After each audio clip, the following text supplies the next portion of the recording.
은혜 받으시길 축원합니다. 아멘. 은혜 받은 무리가 되시고 하나님의 권속이 되실 줄을 저는 믿습니다.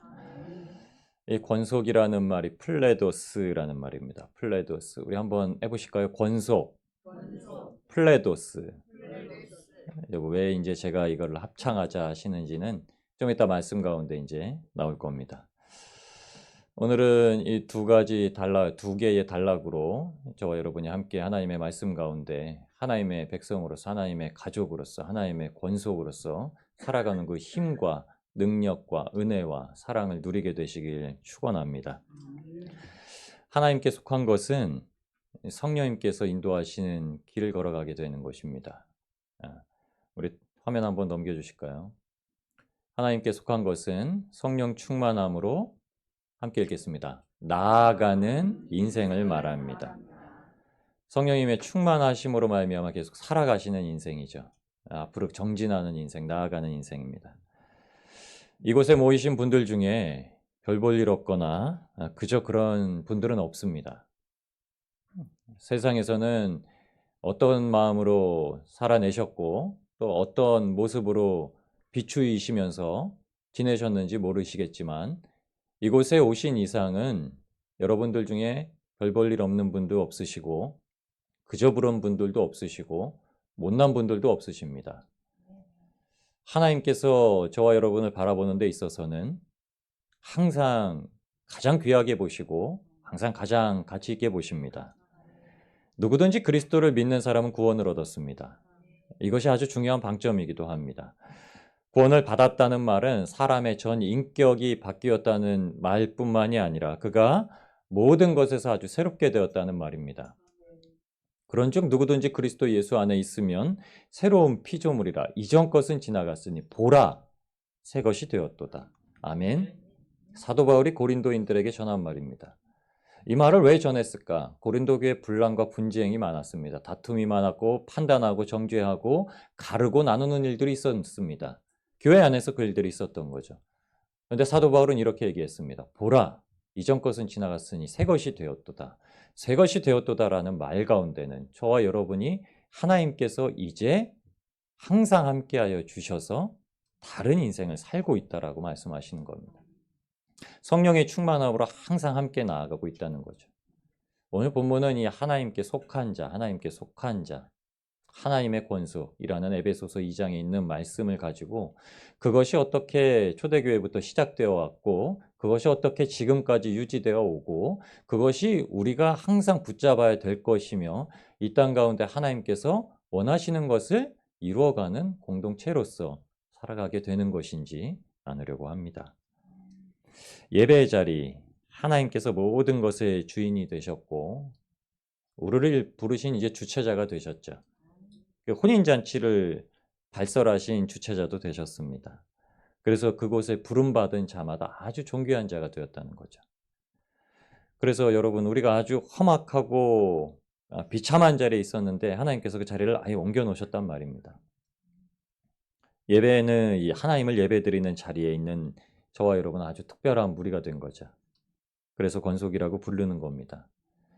근데 왜 에베소서 2장에 하나님의 가족이라는 말을 안 쓰고 굳이 권속이라는 말을 썼을까?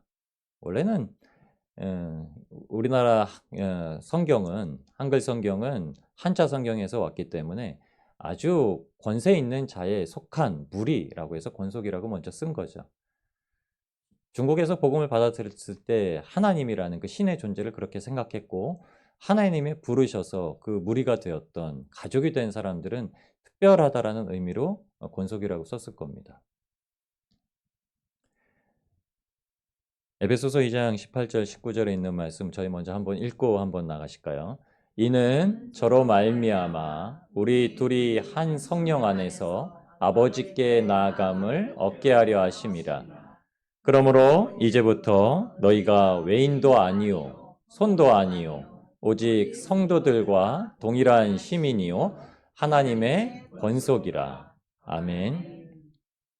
에베소 교인들에게 사도 바울이 편지를 쓰면서 권면할 때는 한 가지 중요한 문제점을 가지고 있었는데 유대인들과 이방인들의 화합이었습니다. 그래서 예수 그리스도 안에서 하나가 되었다. 한 가족이 되었고 이제 한 무리가 되었다라고 강조하면서 이 말을 쓴 것입니다. 저와 여러분이 이제부터 어떻게 되었냐면 뭐 이제부터는 아니고 이전부터였지만 하나님의 한 가족으로서 무리게 된 것입니다. 그렇게 모여서 하나님의 가족들이라 하나님의 가족들이라 이 안에서 어머니 아버지 뭐 나눌 수는 없지만 한 형제들이라 한 자매들이라 부름받을 수 있게 된 것입니다. 여러분 한 집안 식구를 말하는 거죠. 하나님을 소유하게 된 자들의 무리를 말하는 겁니다. 형제가 거기에서 나오는 겁니다. 이것은 저희 서로가 아이고 우리 형제입니다, 자매입니다 이렇게 이야기하는 것보다는 내가 지금 하나님과의 관계되어 있는 아버지와 자녀로서의 관계 안에서 옆에 있는 내 형제도 하나님을 아버지와 자녀로서의 관계를 형성하고 있는 상태에서 서로 이렇게 마주하게 되는 겁니다. 당신도 하나님이 아버지십니까? 야, 그러면 당신은 제 형제입니다. 내가 하나님을 믿기 때문에 당신이 제 형제입니다 라고 얘기하는 게 아니라요. 저도 하나님을 믿습니다. 당신도 하나님을 믿으시나요? 야, 이거 정말 이거보다 기쁜 일이 없습니다. 제가 당신을 형제라, 제가 당신을 자매라 부르기에 서슴지 않겠습니다. 마땅히 그럴 수 있습니다. 내 혈육을 나는 형제보다 더 친할 것이요. 내 혈육을 나는 자매보다 더 친할 것입니다.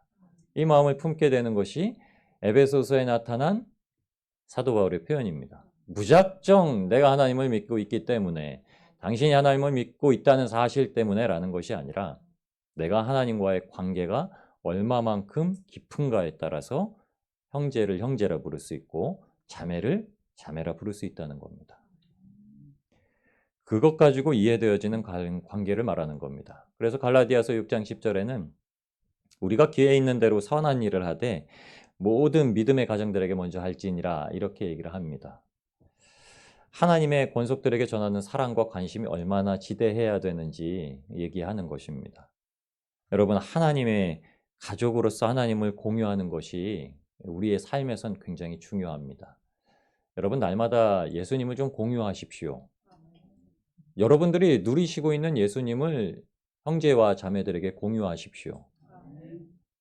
공유하지 못한다는 것만큼 슬프고 아프고 애통한 것이 없을 겁니다.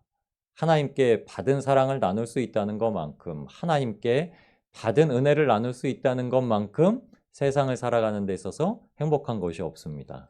저는 여러분들이 이렇게 누리시는 것들을 마땅히 좋은 것들을 사랑하는 형제 자매들과 나누시기를 소망합니다.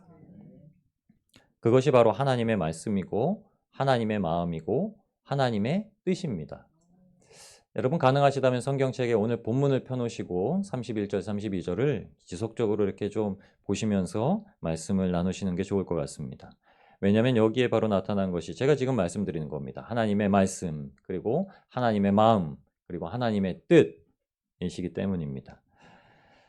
이것이 은혜 받은 무리, 그리고 성령이 충만한 무리, 그래도 멜리데의 권속이라 마땅히 부를 수 있는 것이기 때문입니다. 여러분 그래서 우리는 무리라고 오늘 본문에 지칭되어진 말을 단순히 어떤 이렇게 사람들의 모임이라고 하기 전에 교회라고 부르고 있다라는 것을 먼저 생각하셔야 됩니다. 이 무리라는 것은 교회라고 얘기하는 거예요. 예. 그래서 단순히 건물을 연상하시지도 마시고 공동체로서 성경적으로 저희가 이렇게 얘기해야 됩니다. 이 앞 페이지를 보시면 그리스도의 몸된 교회 그리고 그리스도의 보혈을 나는 내 가족들이라고 제가 적어놨습니다. 페이지 앞 페이지 한 장만 돌려주시겠습니까?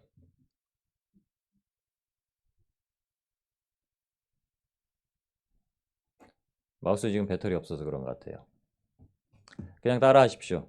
그리스도의 몸된 교회, 그리스도의 보혈을 나눈 내 가족. 여러분 좌우 옆에 둘러보십시오. 이 사람들입니다. 그리스도의 몸된 교회는 그리스도의 그 생명의 보혈을 나눈 가족들입니다. 이것이 오늘 말하는 아주 특별한 무리입니다. 특별한 무리. 특별한 무리에서 나오는 특징들을 오늘 보여줍니다. 그 특징은 부활하신 예수님을 믿고 살아가는 데 있어서 굉장히 중요한 것을 말합니다. 하나님께 우리의 삶을 모두 맡겨드리고 살 수 있다라는 거죠. 오늘 본문이 오기까지 앞절에 사람들이 같이 이제 기도를 하죠. 사도들이 자기 동료들에게 가서 그 믿는 무리와 함께 기도를 합니다. 그 기도가 무엇이었냐면 이 땅 가운데 복음을 전하고 살 수 있게 해달라는 거였어요. 베드로가 그 말을 먼저 합니다. 왜 이 말을 먼저 할까요? 베드로는요, 주님이 칼을 사라고 하면 휘두를 준비부터 한 사람이에요. 그러니까 말고의 길을 잘라버립니다. 근데 이제 베드로가 바뀐 거죠. 자기가 칼을 휘두르는 게 아니라 어떤 위협을 당하든지 그걸 견디고 하나님의 말씀을 전할 수 있게 해달라고 우리 기도해야 됩니다라고 기도를 한 겁니다. 절대 다시 칼을 휘두를 수 없겠다라고 한 거예요. 베드로가 나는 칼을 휘두르지 않겠다라고 마음먹은 게 아니라 성령이 충만해서 나는 이제 칼을 휘두를 수가 없습니다. 내가 상대방에게 아주 못된 패역한 말을 하거나 이 폭력을 가하거나 할 수 없다라고 베드로가 고백했기 때문에 할 수 있는 유일한 싸움의 기술을 한 가지 발견하게 됐는데 바로 기도라는 겁니다. 기도. 충만한 삶은 여러분 그냥 주어지는 게 아닙니다. 충만하다는 것은 개인의 신앙만을 위해서 주신 것도 아닙니다. 이 충만함을 받아야 되는 이유는 그리고 기도하고 하나님 앞에 나아가는 것은 무리를 이루기 때문입니다. 그래서 베드로와 요한이 이런 위협을 당했을 때 그들이 스스로가 기도할 수도 있었지만 그들이 더 중요하게 여겼던 것은 같은 무리로서 한 마음을 가지고 기도해야 된다는 것이었죠. 성령이 충만하다는 것은 여러분 나 혼자만의 신앙생활이 아니라 하나님께서 허락하신 하나님의 가족, 예수 그리스도의 품 안에서 신앙생활을 누린다는 뜻입니다. 이것이 얼마나 풍성하고 은혜롭고 사랑이 넘치는지를 알게 된다는 것입니다. 성경은 31절을 네 가지 상황 가운데 우리에게 말해주고 있습니다. 빌기를 다하매 모인 곳이 진동하더니 무리가 다 성령이 충만하여 이것 때문에 이렇게 얘기한 겁니다. 기도하고 모이고 성령이 충만한 것은 이 마지막에 있는 담대하게 하나님의 말씀을 전하는 것 때문에 두신 겁니다. 나 혼자 충만한다고 담대히 하나님의 말씀을 전할 수 있는 것이 아니라요. 초대교회에 성경은 이렇게 얘기합니다. 기도하는 것은 모이고 다 같이 성령이 충만하여서 나아가는 것이라고 얘기합니다. 우리 가운데서 누가 복음을 전하는 데 있어서 힘을 얻는 것은 그가 하나님 앞에 기도해서 스스로만 나아가는 것이 아니라 하나님의 권속, 한 무리 된 내 동료들과 함께 기도해서 그 동료들이 힘을 실어줄 수 있도록 기도할 때 벌어지는 사건이라고 얘기하시는 겁니다. 여러분, 내가 복음을 전하는 입장이 되지 못하더라도 내 형제가 담대하게 하나님의 말씀을 전할 수 있도록 그 기도의 자리에 함께 하시고 함께 성령 충만하시고 복음의 자리에서 복음 전하는 기쁨으로 함께 누리시는 복된 멜리대 가족들이 되시길 주님의 이름으로 축원합니다. 그래서 오늘 본문을 어떻게 적었냐면요. 빌기를 다함에 과거형. 그들이 다 성령이 모인 곳이 진동하더니 과거형. 그리고 무리가 다 성령이 충만하더니 과거형. 그리고 담대히 하나님의 말씀을 전한다고 지금 현 상황을 얘기하고 있는 겁니다. 먼저 이 일들이 다 선행되어지는 거죠. 먼저 다 선행되어져서 담대히 하나님의 말씀을 전하는 겁니다. 담대히 하나님의 말씀을 전하는데 빌고 모인 곳이 진동해서 응답을 받고 성령이 충만한 것이 아닙니다. 이것이 전제가 되어서 하나님의 말씀을 담대하게 전하는 겁니다. 담대하다는 말씀은 거리낌 없이 전했다는 거예요. 그 말은 내가 주님의 사랑을 누리고 나아간다는 겁니다. 내가 주님의 사랑을 누리고 겁 없이 나아간다는 겁니다. 세상이 위협하는 것을 겁 없이 대한다는 거예요. 세상이 위협하는 것에 겁나면 사람이 어떻게 하는지 아시나요? 받은 대로 돌려주려고 합니다. 위협을 하면 위협하려고 하고요. 무시하면 무시하려고 하고요. 근데 겁 없다, 담대하다는 말은 오른뺨을 때리면 왼뺨을 돌려대고 속옷을 가져가자고 하면 겉옷을 내어주고 오리를 데리고 가려고 하면 십리를 걸어가는 겁니다. 이게 담대한 겁니다. 담대한 자들, 우리가 담대하다라는 건 힘이 있어서 어떤 것이든지 내가 똑같이 대해줄 거야. 얘는 이, 눈에는 이, 이게 아니라 담대함은, 진짜 담대함은 예수 그리스도처럼 모든 고난 가운데서도 도살장으로 끌려가는 양처럼 잠잠히 하나님의 일을 감당하는 것입니다. 우리가 모여서 그렇게 되기를 소망합니다. 오늘 성경이 우리에게 그렇게 모이라고 얘기하는 겁니다. 그래서 구심점이 바로 예수 그리스도에 있습니다.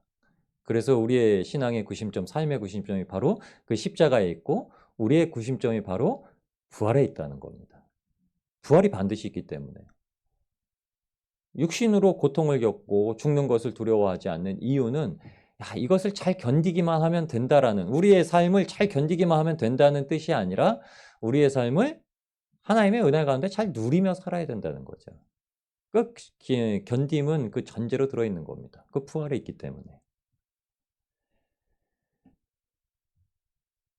그리스도 안에서 저와 여러분이 각자 이 공동체 기도의 대표자들입니다. 이 기도에 늘 힘쓰시는 복된 성도님들이 되십시오. 오늘도 특별히 우리 집사님이 예배를 위해서 대표격으로 기도를 하셨잖아요. 우리가 드리는 기도를 대표해서 드리시는 겁니다. 오늘 내가 이렇게 예배를 위해서 기도하고 싶은데 그 기도를 집사님이 대표해서 드리신 거예요.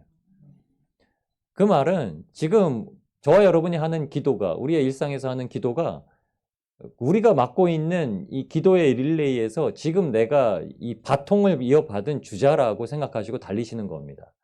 교회마다 릴레이 기도를 할 때가 있잖아요. 하루도 끊임없이, 아니면 하루 24시간을 기도로 드려봅시다 하고 릴레이 기도를 하죠. 2시간은 누가 하고 2시간은 누가 하고.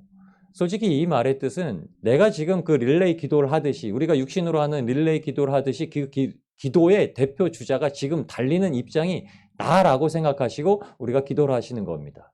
그러니까 내 개인의 기도를 나타내는 것이 아니라 우리가 하나님을 위해서 하나님께서 원하시는 것을 가지고 하나님의 권속된 하나님의 그 하우스홀드 가족인 멜리데 교회의 중심을 잡고 내가 기도하고 있다라고 하신 것입니다. 그러니까 여러분이 얼마나 책무가 크십니까? 책임과 의무도 크시지만 그것에 대해서 하나님께서 보시는 관심과 집중이 굉장히 높아져 있다라고 하는 거죠. 그렇기 때문에 하나님의 그 정말 이렇게 턱에 보기만 해도 타버릴 것 같은 그 시선을 받고 있는 사람으로서 하나님과의 만남과 하나님과의 교제가 얼마나 풍성하게 이루어지는지 모릅니다. 여러분, 그 복을 누리시고 그 기쁨을 누리시고 그 감사를 누리시는 여러분들이 되시길 소망합니다. 기도의 응답으로 여러분 진짜 실질적으로 모인 것이 진동합니다. 여러분 혹시 저희가 지진이 몇 번 났잖아요. 저도 막 자다가 지진 나가지고 깼었던 적이 있었는데 지진 날 때마다 여러분의 반응은 어떠신가요? 지진 났다고 집 밖으로 뛰쳐나오신 분들은 혹 있으신가요? 지진 났다고 아이고야 깜짝이야 하고 가슴을 쓸어내신 분들은 그래도 있으시겠죠. 혹시 집안이 무너져 내릴까 걱정하시고. 강도 5.0의 지진이 동해선상 독도를 넘어서 있는 곳에서 이제 근원지가 발생을 하면 수백 킬로 떨어진 곳에 있는 저에게까지 영향을 미칩니다. 오늘 사도들이 하나님 앞에 기도를 했더니 그들에게 이 지진이 일어난 것과 같이 진짜 실질적으로 그 건물이 흔들리고 땅이 요동치는 하나님의 응답을 받았습니다. 여러분, 건물이 요동치고 땅이 흔들릴 뿐만이 아니라 하나님께 응답받을 때는 내 마음이 녹아져 무너져 내리는 사건도 있다는 것을 아시기 바랍니다. 여러분, 이것을 경험하시길 바랍니다. 내 마음이 녹는, 우리의 마음을 녹게 하시는 것이 하나님의 응답이신 줄 알고 그 마음을 가지시고 주님 앞에 성령이 충만함으로 담대히 다시금 나아갈 수 있는 여러분들이 되시기 축원합니다. 여러분, 내 불확실한 신앙은요 하나님의 응답 안에서 흔들려 버립니다. 그때마다 우리는 한 번씩 더 깨닫는 겁니다. 아이고야 하나님이 진짜 나에게 응답하셨네. 하나님만 붙들고 나아갈 수 있도록 응답하셨네. 이게 얼마나 복인지 모릅니다. 그래서 성령이 충만했다라고 합니다. 믿는 무리를 제가 이제 아까 뭐라고 말씀드렸죠? 혹시 생각나시나요? 은혜 받은 무리 하면서 네 글자 플레포요? 플레도스라고 제가 괜히 엄한 걸 여쭤봤죠. 플레도스라고 제가 얘기했습니다. 제가 기억하고 계셔야 된다고 한번 말씀을 드렸죠. 성령이 충만하여 플레도. 성령이 충만하여라는 헬라어가 플레도입니다. 그런데 아까 물이라고 얘기한 그 단어가 플레도스. 왜 32절에 믿는 물이라고 얘기했을까요? 31절에 성령이 충만하여서 하나님의 말씀을 담대하게 전한 자들을 지칭하기 위해서 32절에 믿는 무리, 피스티오 플레토스라고 얘기한 겁니다. 무리는 단순한 무리가 아닙니다. 같은 자리에 있더라도 무리 안에 낄 수 있는, 무리로 지칭되어질 수 있는 것들은 성령이 충만하여서 믿는 자들을 얘기합니다. 저는 여러분들이 성령이 충만하여서 믿는 무리가 되고 하나님의 권속이 되고 은혜 받은 복된 성도님들이 되시길 원합니다.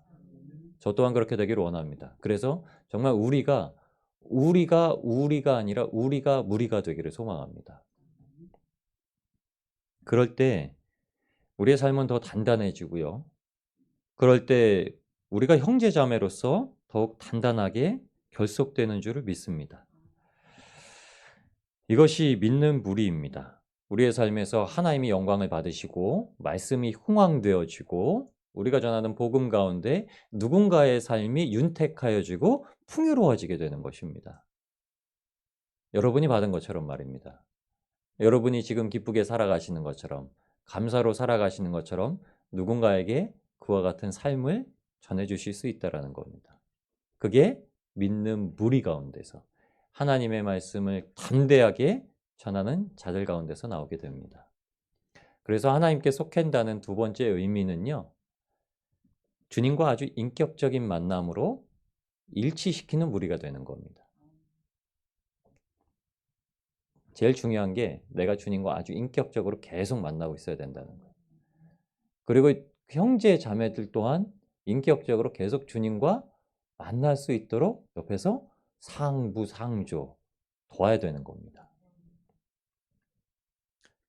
한 마음과 한 뜻으로라고 32절 말씀을 시작합니다. 32절 말씀입니다. 믿는 무리가 한 마음과 한 뜻이 되어 모든 물건을 서로 통용하고 제 재물을 조금이라도 제 것이라 하는 이가 하나도 없더라. 아멘. 한 마음과 한 뜻. 성경은 괜히 순화해서 표현해 놨습니다. 왜 한 마음과 한 뜻이라고 얘기했을까? 저도 좀 이렇게 궁금하고 좀 살펴보았는데 여러분 한 마음과 한 뜻이라고 얘기한 게 엔카르디아 카이 푸시케다이 이런 말입니다. 근데 그냥 제가 빨리 읽어드린 이유는 그냥 한번 듣고 마시면 된다라고 읽어드립니다. 마음이라는 걸 카르디아라고 하고 여기에 뜻이라고 표현한 거를 푸시케라고 표현을 합니다. 근데 이 푸시케라는 뜻이라고 표현된 단어를 마가복음 12장 30절에는 목숨이라고 해놨습니다. 마가복음과 동일한 단어를 쓰기 위해서 원래 오늘 여기에 어떻게 써야 됐냐면 한 마음과 한 목숨이라고 표현하는 게 오히려 적당합니다. 형제자매로서 공동체가 되었으면 한 마음일 뿐더러 한 목숨이 되었다고 표현해야 되는데 조금 순화했습니다. 너무 사도행전 초대교회를 시작하면서 무섭게 말을 하는 것 같아서 바꿨을 수도 있습니다. 한 마음과 뜻. 그런데 뜻이라고 표현하기보다는 여러분 목숨이 더 맞습니다. 내 형제가 죽는 순간 내가 죽고 내 형제가 다치는 순간 내가 아프고 내 형제가 사는 순간 나도 산답니다. 그겁니다. 마가복음 12장 30절과 33절을 제가 적어놨는데 저희 한번 함께 읽으실까요? 내 마음을 다하고 목숨을 다하고 뜻을 다하고 힘을 다하여 주 너의 하나님을 사랑하라 하신 것이요. 그리고 이제 서기관이 33절의 대답을 주님께 드리는 겁니다.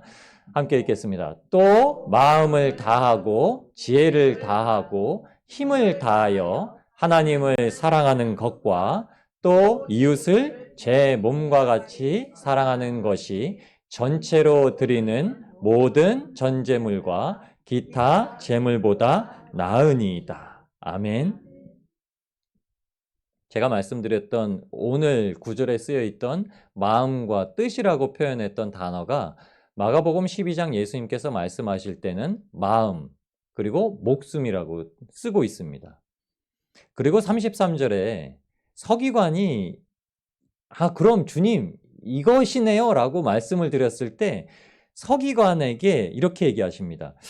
네가 지혜롭게 말하는 것을 보고서 천국이 멀지 않았다라고 얘기합니다. 서기관이 무엇이라고 말했냐면요. 목숨을 빼버립니다.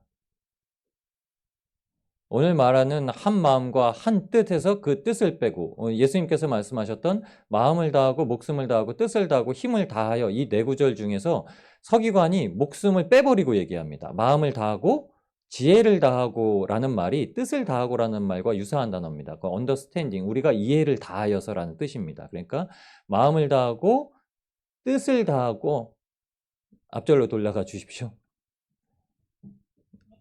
아니요, 앞부분으로 돌아가 주십시오. 네. 마가복음 12장 9절. 마음을 다하고 뜻을 다하고 힘을 다하여 라고 얘기한 겁니다. 서기관이. 하나를 뺐죠. 목숨을 다하고 뺐죠. 그 말을 뒤에 붙입니다. 이웃을 제 몸과 같이 사랑하는 것. 서기관이 예수님의 말씀을 듣고 목숨을 거기다가 빼버립니다. 이웃에다가. 그래서 예수님께서 이렇게 얘기하십니다. 지혜 있게 대답하는 것을 보시고 나는 네 가지를 말하여서 너의 하나님을 사랑하라 하고 내 이웃을 내 몸과 같이 사랑하라 했는데 이 서기관은 세 가지를 얘기하고 목숨을 빼고 뒤에다 붙여서 이야기를 합니다. 그 뒤에다 붙인 목숨을 오늘 사도행전에 누가가 다시 붙여놓습니다. 한 마음과 한 뜻이라고 붙여놓습니다. 믿는 무리가 한 마음과 하나님을 사랑하는 것과 그리고 한 뜻이 되어 목숨을 다하여 이웃을 사랑하는 것이 되어서 믿는 무리가 하나님을 사랑하는 것과 이웃을 사랑하는 것이 이루어져서 모든 물건을 서로 통용하고 제 재물을 조금이라도 제 것이라 하는 이가 하나도 없더라. 아멘. 이 말씀은 한 몸으로서 형성되었다고 얘기하는 겁니다. 내 것을 주장하지 않는 신앙생활을 하게 되었다는 겁니다. 여러분, 이 믿는 무리 가운데 원래 예수님께 소속되어 있다가 빠진 사람이 한 명이 있습니다. 누구일까요? 가룟 유다입니다. 원래 예수님을 따르던 무리 중에 있던 자 중에 가룟 유다가 빠지고 그 12명의 수에 마띠아라고 하는 사람이 다시 그 자리를 차지했음을 사도행전의 시작, 성령을 받기 전에 그때부터 먼저 얘기를 해놓고 시작을 합니다. 근데 왜 가룟 유다를 빼어 넣었을까? 성경에 명확하게 가룟 유다의 특징을 말하고 있습니다. 요한복음 12장 4절에서 6절까지의 말씀인데요. 제자 중 하나로서 예수를 잡아줄 가룟 유다가 말하되 이 향유를 어찌하여 300데나리온에 팔아 가난한 자들에게 주지 아니하였느냐. 유다가 말한 겁니다. 5절이요. 가난한 자들을 위해서 향유를 팔아야 된다라고 유다가 말했는데 6절은 성경에 이렇게 얘기합니다. 이렇게 말함은 가난한 자들을 생각함이 아니요 저는 도적이라. 동계를 맞고 거기 넣는 것을 훔쳐감이러라. 가룟 유다가 돈을 훔쳤기 때문에 도적이라고 성경에 표현한 것이 아닙니다. 잘 보셔야 됩니다. 예수님을 팔았기 때문에 도적이라고 표현한 것도 아니고 성경에서 말하는 가룟 유다를 도적이라고 말하는 주된 이유는요. 그가 말하는 것과 마음속에 품고 있는 것이 달랐다는 겁니다. 만약 저와 여러분 가운데 우리가 고백하고 있는 예수 그리스도에 대하여와 내가 말하고 있는 은혜와 내가 말하고 있는 신앙에 대해서 내가 가지고 있는 생각과 다르다면 도적입니다. 무슨 말씀이신지 알겠나요? 마음속으로는 라고 생각하면서 겉으로는 사람들이 나를 주목하고 있기 때문에 라고 얘기하면은 도적입니다. 가룟 유다 같은 거예요. 그 사람을 믿는 무리에서 빼버립니다. 믿는 무리는 성령이 충만하여서 그 안에 있는 주님께서 깨끗하게 하신 것을 입 밖으로 내는 자들입니다. 행동으로 내는 자들입니다. 우린 이것을 성령이 충만하여 플레도스 되어진 사람들이라고 지칭해야 됩니다. 저는 그게 저와 여러분이 되기를 끊임없이 이루어 나아가기를 주님의 이름으로 축원합니다. 저도 어쩌면 만의 도적 같은 놈입니다. 그럼에도 불구하고 말씀 가운데 말과 행동이, 마음과 생각과 이해와 뜻이 주님을 사랑함에 있어서 일치되기를 끊임없이 말씀 가운데서 힘씁니다. 저뿐만이 아니라 여러분들도 그렇게 힘을 쓰고 계실 겁니다. 그러나 성경이 그거를 왜 더욱 힘써야 되는지 오늘 말하고 있다는 것에도 주목해 주시면 좋겠습니다. 믿는 무리가 된다는 건 그겁니다. 가룟 유다가 빠졌던 주된 이유는 예수님을 팔아야 되는, 가룟 유다가 판 게 아니라 가룟 유다가 팔도록 사탄이 그 마음에 팔 마음을 주었는데 사탄이 그렇게 하는 건 하나님의 허락 없이는 되지 않습니다. 인생에서 벌어지는 모든 일들은요, 악하건 선하건 하나님의 허락으로 이루어지는 겁니다. 성령이 충만한 자에게는 선이 허락되지만 성령을 받지 못하는 자들에게는 악이 주어질 수밖에 없습니다. 여러분은 만약 선과 악 중에서, 천국과 지옥 중에서 예수님과 세상에 대해서 선택을 하라면 누구를 택하고 싶으신가요? 당연히 선이고 천국이고 예수님이실 겁니다. 저도 그렇습니다. 그러나 우리의 마음은 항상 악을 선택하고 세상을 선택하고 지옥을 선택한다는 겁니다. 이게 우리가 가지고 있는 죄의 본성이라는 거예요. 그 본성을 거두르는 것이 오늘 본문에 나오는 겁니다. 단순히 내 개인의 신앙이 아니에요. 그래서 공동체에서 끊임없이 인내하고 맞추어가는 겁니다. 얼마나 수많은 사람들이 모여서 내 마음과 내 생각과 내 뜻과 맞지 않는 것들이 얼마나 많이 존재합니까? 그런데 잘라내고 다스리고 예수님께서 지셨던 십자가를 지고 마태복음 16장 24절에 말하고 있는 것처럼 자기를 부인하고 제 십자가를 지고, 그래서 베드로도 요한도 얘기한 겁니다. 우리 둘이 예수님의 부름을 받아서 겟세마네 동산에서 기도했으니까 우리가 이제 그 기도가 뭔지 아니까 우리가 기도하면 돼라는 게 아니라 자기를 부인하고 내 동료에게, 내 무리에게, 내 믿는 형제들에게 가서 우리로서 기도해야 된다 라고 얘기한 겁니다. 우리로서. 여러분의 기도의 힘이 얼마나 강력하다고 하나님께서 말씀하시는 건지 아시나요? 여러분의 기도가 형제에게, 자매에게 얼마나 큰 능력을 준다라고 주님께서 오늘 말씀하고 계신지 아시나요? 믿으시기 바랍니다. 하나님께서 우리에게 주시는 이 기도의 능력은 세상에서 나 혼자 드리는 기도와는 비교할 수 없다라는 겁니다. 한 마음과 한 뜻, 한 목숨이 되어져서 주님 앞에 나아가시는 복된 성도님들이 되시기 소망합니다. 우리가 전에 있던 사망의 육신에서 새롭게 된 피조물을 인하여서 우리가 시편의 고백으로 주님 앞에 날마다 고백하면서 나아가시길 소망합니다. 시편 51편에 있는 말씀입니다. 시편 51편 9절 10절에 있는 말씀입니다. 주의 얼굴을 내 죄에서 돌이키시고 내 모든 죄악을 도말하소서. 하나님이여, 내 속에 정한 마음을 창조하시고 내 안에 정직한 영을 새롭게 하소서. 아멘. 정한 마음이라는 건 순수한 마음입니다. 어린아이 같은 마음을 주님 새롭게 만들어주세요라고 시편 기자, 아마도 다윗일 텐데 다윗이 얘기를 하고 있는 겁니다. 그리고 내 안에 정직한 영을 새롭게 하소서. 정직함이 새롭게 된다. 보라, 새 것이 되었도다라는 말씀은요, 이 도적 같았던 우리 마음이 가룟 유다같이 겉과 속이 다른 외식하는 자였던 마음이 예수 그리스도의 십자가로 말미암아, 구원의 은혜로 말미암아 새롭게 되었다는, 정직한 영이 새롭게 되었다는 겁니다. 겉과 속이 똑같은 거예요. 그러니까 마음에 불편한 게 있으면 겉으로도 불편한 게 나오는 거예요. 차라리 겉과 속이 똑같으십시오. 괜찮습니다. 힘들면 때로는 힘든 걸 내십시오. 괜찮습니다. 우리는 그걸 다 참고 용납하고 받아들일 자세와 준비가 되어져 있는 주님 안에서 모인 형제자매입니다. 하나님을 아버지로 모시고 있는 형제자매입니다.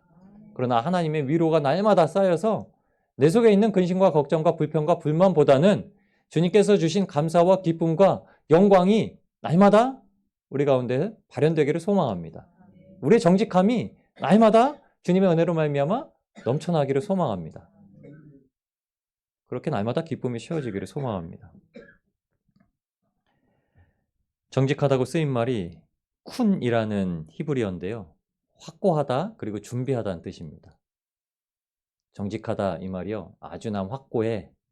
그리고 난 준비되었어. 이런 뜻입니다. 항상 준비된 자의 그 영을 새롭게 하신다는 거예요. 나 이제 확실해! 라고 하는 자의 마음을 새롭게 하신다고 하는 겁니다.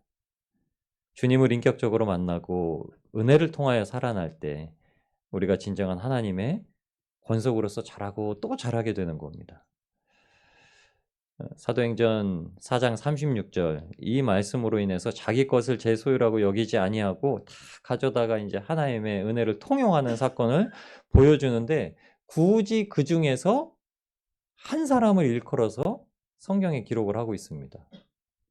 근데 왜 이렇게 이 사람을 이렇게 썼을까? 성경은 아무 이유 없이 그냥 쓴 게 아닙니다. 역사적인 사실을 그냥 보여주기 위해서 쓰신 것만이 아니라 우리에게 그 말씀을 통하여서 깨달음을 주시기 위해서 써놓으신 겁니다.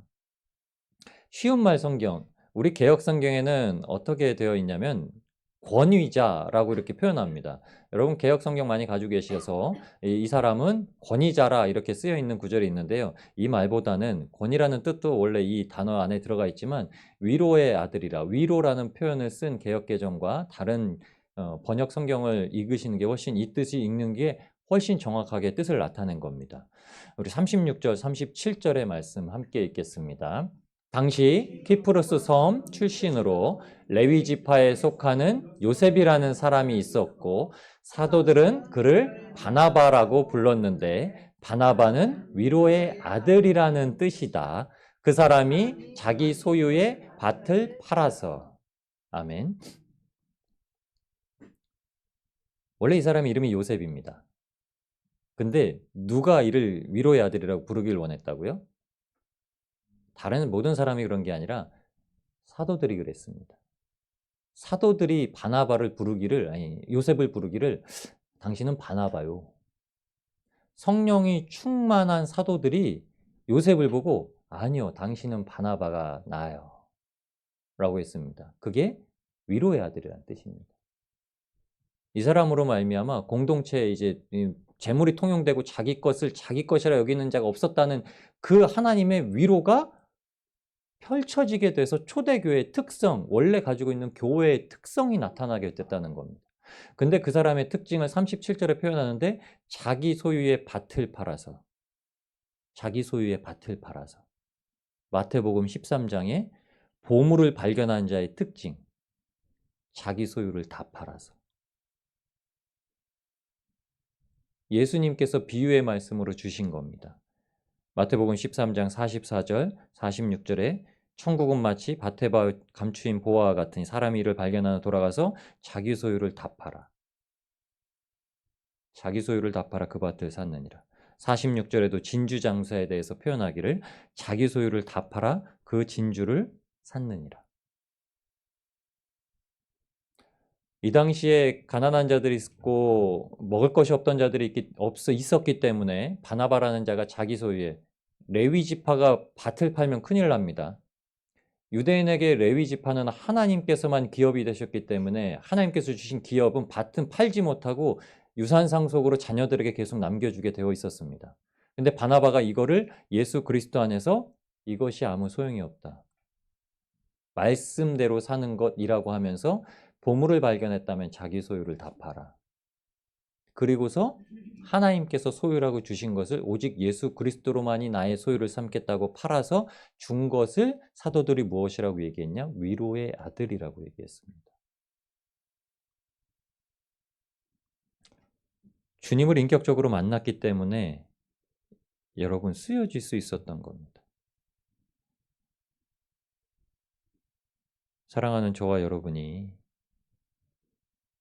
위로의 그리스도인들이 되기를 소망합니다. 단순히 재산 팔고 헌금을 드린다는 의미가 아니라 우리가 가지고 있는 모든 것을 다 내어 놓아서 그리스도를 살 수 있는 사람이 되기를 소망합니다. 내 욕심으로 그리스도를 못 사는 것이 있다면 언제라도 그것에서 돌이켜서 내가 가지고 있는 거 모든 걸 다 팔아서 그리스도를 사고 하나님의 말씀을 담대히 전할 수 있는 복된 성도님들이 되길 소망합니다. 저는 그게 은혜 받은 무리이고 하나님의 권속이라고 생각을 합니다.